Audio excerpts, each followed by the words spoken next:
Bonjour,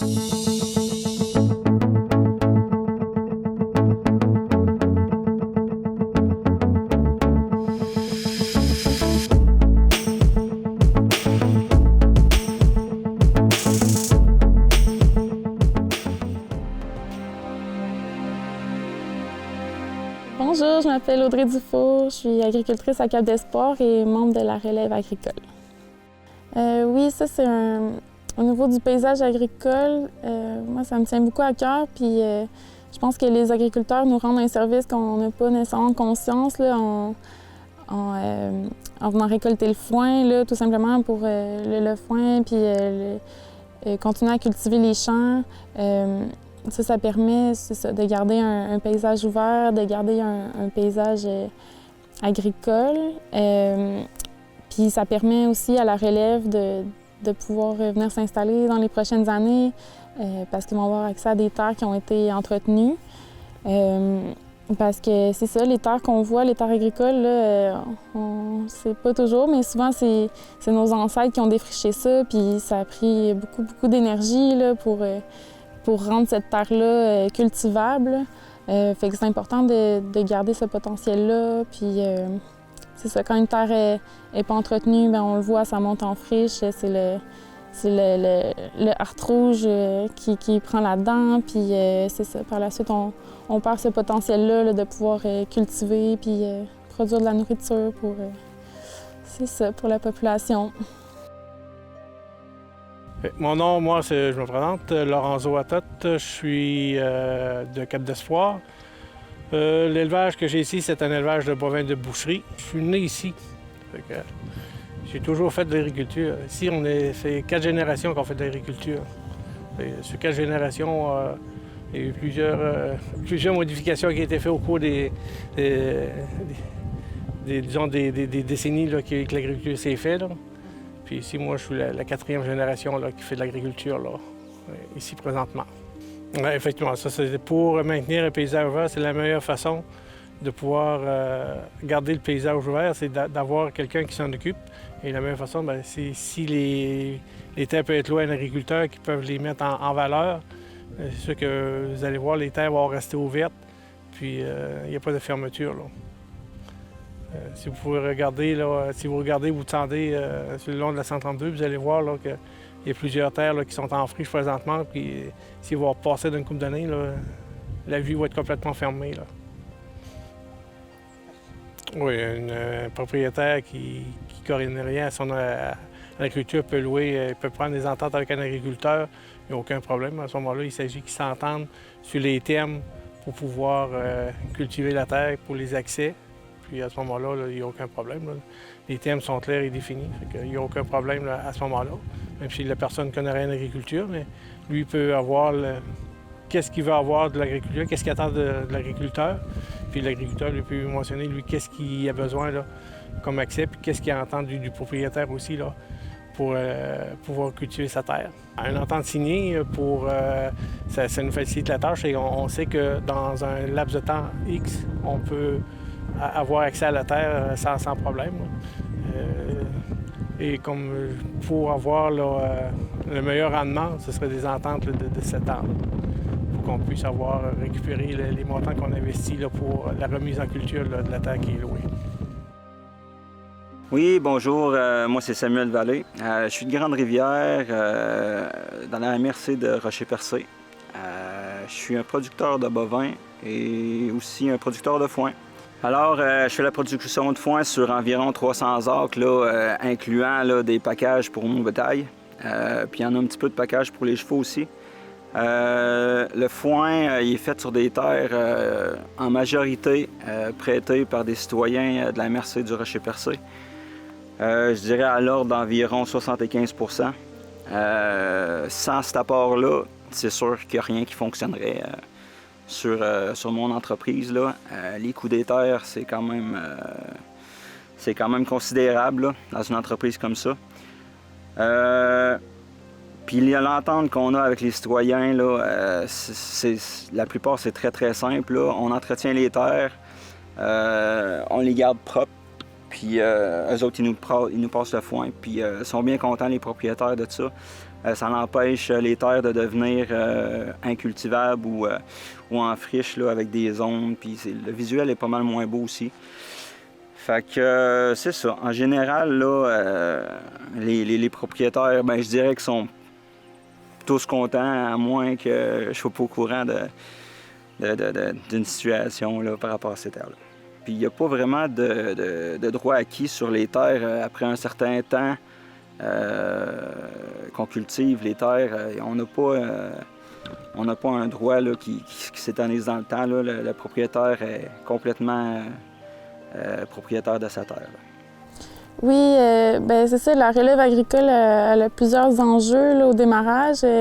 C'est sûr que ben, déjà, c'est ça, de démarrer une entreprise, c'est déjà comme un gros défi. Fait que c'est tout ce qui est l'aspect de rentabilité là, qui peut prendre plusieurs années. Il y a aussi, tout dépendant du projet agricole, ben, c'est d'avoir accès à une terre pour produire. Fait que tout dépendant des projets, il y en a qui sont capables d'acheter, il y en a d'autres qui vont aller avec la location. Fait que là, ça amène d'autres enjeux d'investissement, investir dans une terre qui n'est pas nécessairement la nôtre, qui est en location. Des fois, au niveau des financements, du financement des banques, là, c'est pas des projets qui sont toujours faciles à financer aussi, c'est des projets à risque. Fait que oui, la relève agricole, elle doit se relever les manches là, pour embarquer dans l'aventure agricole.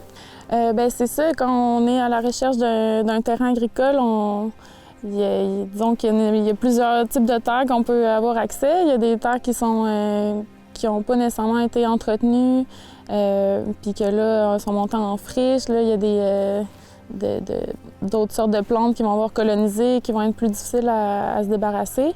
Fait que la relève agricole, c'est sûr normalement, elle va chercher des terrains qui ont été entretenus déjà par d'autres agriculteurs.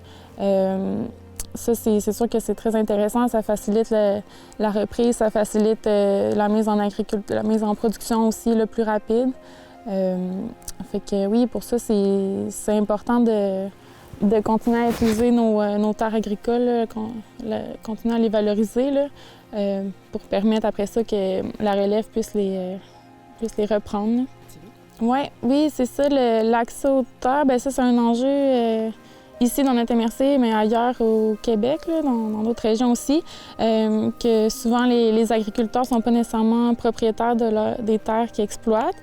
Fait que ça amène une difficulté aux agriculteurs parce que là, c'est d'investir de l'argent pour des fois engraisser la terre, la garder en bon état, là, comme on parlait. Ben, c'est ça, c'est de l'investissement. Puis sur une terre qui ne t'appartient pas, ben, c'est sûr que ça peut être plus risqué.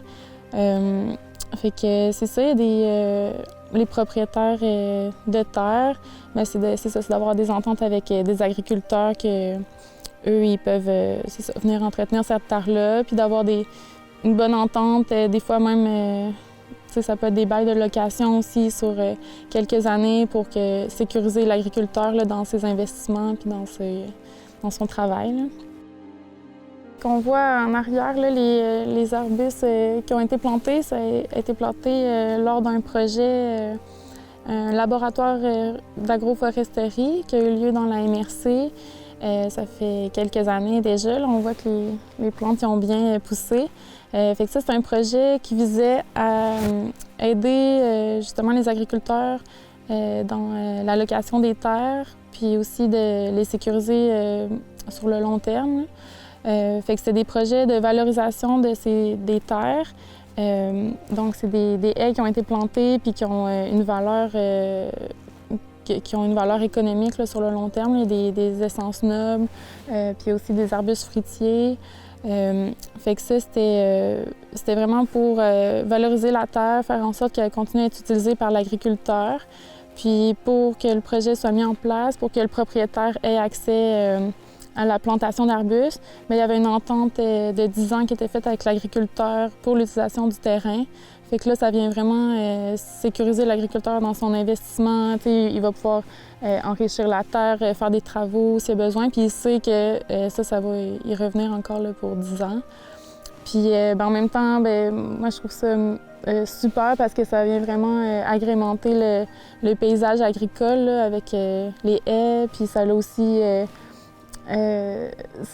une utilité pour la biodiversité. On a plusieurs essences. Fait que c'est ça, c'est vraiment un beau projet qui justement qui avait comme but de valoriser ça, notre paysage agricole, puis les terres agricoles, là, pour pas que ça tombe en friche, puis qu'on ait de la misère à les utiliser là, sur le long terme. Là. Je m'appelle Bertrand Hanel et donc j'élève des bovins de boucherie et je suis le propriétaire de la ferme Percé Nature. Oui, alors on a travaillé sur le développement de l'agroforesterie avec la MRC depuis 2005, avec les plantations en 2006. Donc dans agroforesterie, agro comme agriculture, foresterie comme les arbres. Et l'idée c'était vraiment de voir est-ce qu'au lieu d'avoir l'un ou l'autre, est-ce qu'on peut avoir les deux ensemble qui font bon ménage. Donc là on voit, ça c'est des arbres qui ont été plantés en 2006, un beau frêne ici, qui a une super belle croissance. C'est des arbres qui n'ont pas 15 ans et qui sont vraiment beaux, qui sont entretenus, qui ne prennent pas vraiment d'espace agricole, qui par contre ont un rôle à la fois sur le microclimat, le fameux effet brise-vent, que les animaux peuvent s'abriter, parce que dans ce cas-ci on est au bord de pâturage, mais si on était au bord de champ, ça va aider à gagner quelques degrés et puis faire mûrir les cultures. Pour les animaux, ce qu'on aime bien, c'est l'ombrage, ça c'est vraiment important. Et ces arbres-là, ils sont entretenus pour un jour donner du bois. Et donc l'idée de l'agroforesterie, c'est d'essayer ça à plus grande échelle. Et donc on a mis en place un certain nombre de plantations agroforestières. Des fois, c'est juste des rangées d'arbres en bordure de champ. Et des fois, c'est vraiment des rangées d'arbres, même en plein champ, assez espacées pour qu'il y ait vraiment des espaces agricoles entre les rangées. Il y a à la fois un impact de production, donc produire agricole, produire des arbres, et un impact aussi humain, au sens où souvent on a fait ça chez des propriétaires qui ne sont pas agriculteurs, qui donc bénéficient de la plantation, et les agriculteurs continuent de bénéficier de l'espace entre les arbres. Et puis un impact paysager, parce que c'est des endroits, ça crée des couleurs, ça crée une diversité de formes, et l'idée c'est que tout ça se soit entretenu, autant l'aspect agricole que l'aspect arbre. Et c'est ça, ça crée des paysages originaux, mais riches aussi, qui changent de la plantation d'épinettes. Enfin, l'épinette, on en utilise tous. Je suis un consommateur de 2x4 dans plein de projets, mais on n'est pas obligé de mettre de l'épinette partout dès que l'agriculture recule, de refermer en épinette. On peut avoir des projets un peu variés qui maintiennent un potentiel agricole, tout en ayant aussi la valeur ajoutée du bois. Oui, alors l'épandage, la valorisation des matières résiduelles fertilisantes en général et des résidus marins en particulier, c'est super intéressant, c'est vraiment une richesse qu'on a ici. Puis les choses sont bien faites, les épandages de carapaces, homards, crabes et autres déchets de poissons, ça répond vraiment à des carences qu'on a dans les sols ici. D'ailleurs, on entend dire ah, mon grand-père, il faisait des patates, un hareng, une patate, un hareng, une patate. C'est pas pour rien, là, c'est vraiment très très complémentaire dans les besoins du sol. Donc ça c'est génial de transformer un déchet en ressource. Et après, l'idée c'est d'arriver vraiment à l'optimiser à la satisfaction de tous. C'est-à-dire que il y a 3 parties concernées. Il y a ceux qui génèrent les résidus et qui ont besoin de s'en débarrasser. Il y a les producteurs qui les reçoivent et puis qu'il faut que ça réponde à leurs besoins en termes de dosage, parce que trop, ça fait des croissances spectaculaires, mais des fois ça fait des champs pas faciles, tellement la végétation pousse. Puis il y a toujours évidemment la bonne cohabitation avec le voisinage au moment où les travaux se font. Mais c'est ça, on travaille à ce que ce soit un succès gagnant-gagnant-gagnant. Oui, effectivement, oui. Ça revient quasiment à tous les années, là. Tout dépendant du nombre de demandes qu'ils ont avec la régie. Et c'est distribué là, aux différents agriculteurs ou différents terrains, tout dépendant de la quantité qu'ils ont à épandre. C'est sûr qu'on l'utilise assez régulièrement. C'est une valorisation là, du produit marin qui fait que nous, on engraisse nos terres. Et ça nous apporte là, un plus là, au niveau de l'engrais du travail aussi. Là, on a moins de travail à faire parce que eux, en plus de faire l'épandage, font ils font le labour aussi. Fait que nous, on sauve une étape. On a des coûts moindres qui est rattaché à ça aussi. Là. Fait qu'à ce niveau-là, là, c'est gagnant là, pour les deux parties. Une fois que l'épandage est fait, il faut que c'est labouré immédiatement et semé. Fait que ça diminue beaucoup les odeurs. Là. C'est sûr que si vous l'épandez puis que vous restez sur la terre une journée au complet, que l'odeur va se promener là, assez abondamment là, dans le rang.